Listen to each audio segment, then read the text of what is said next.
Hello दोस्तों, राधे राधे। मैं सविता देवी गायिका आप लोग को प्रणाम करती हूँ। दोस्तों, आप लोग अच्छे रहिए, मस्त रहिए, आशीर्वाद देते रहिए। दोस्तों, मैं माता रानी का प्यारा सा सुंदर गीत सुनाने जा रही हूँ। दोस्तों, मैं माता रानी का किस तरह सभा बीच बुलाते हैं दोस्तों, गीत के माध्यम से आप लोग को बताने जा रहे हैं।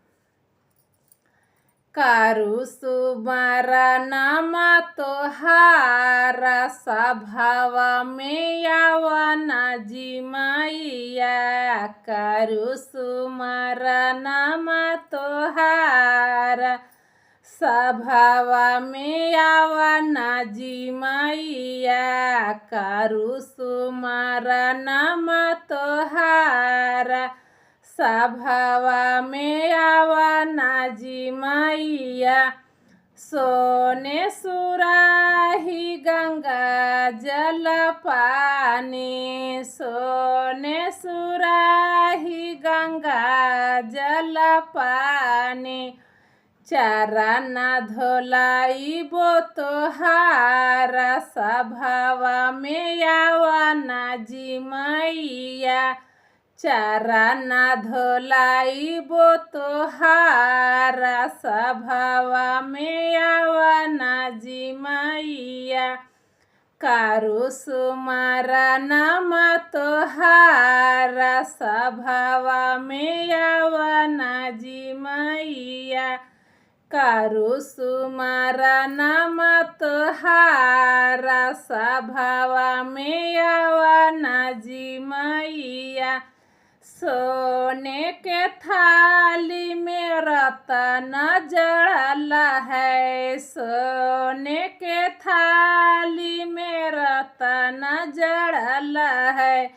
आरती लगे वो बारंबार सभावा में आवना जी मैया।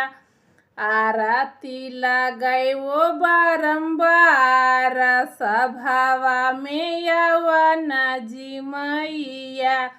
कारू सुमारा नामा तोहारा सभावा में आवना जी मैया। कारू सुमारा नामा तोहारा सभावा में आवना जी मैया। सोने के थाली छपना रंग भोगवा, सोने के थाली छपना रंग भोगवा। भोगवा लगई बो तोहारा सभावा में आवना जी मैया। भोगवा लगाई बो तोहारा सभावा में आवना जी मैया।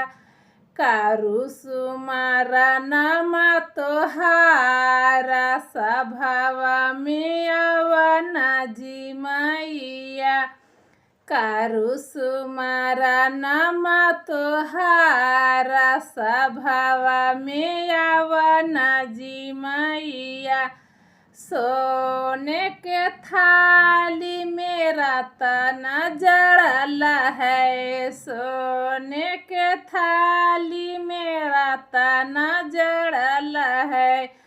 आरती लगे वो बारंबार सभावा में आवना जी मैया।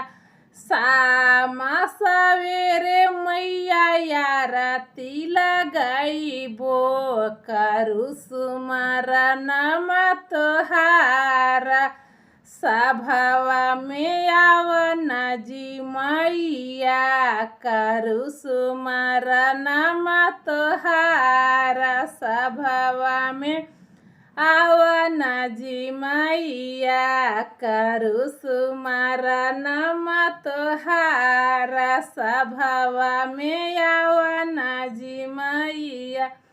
अच्छा लगा होगा दोस्तों तो कमेंट जरूर कीजिएगा।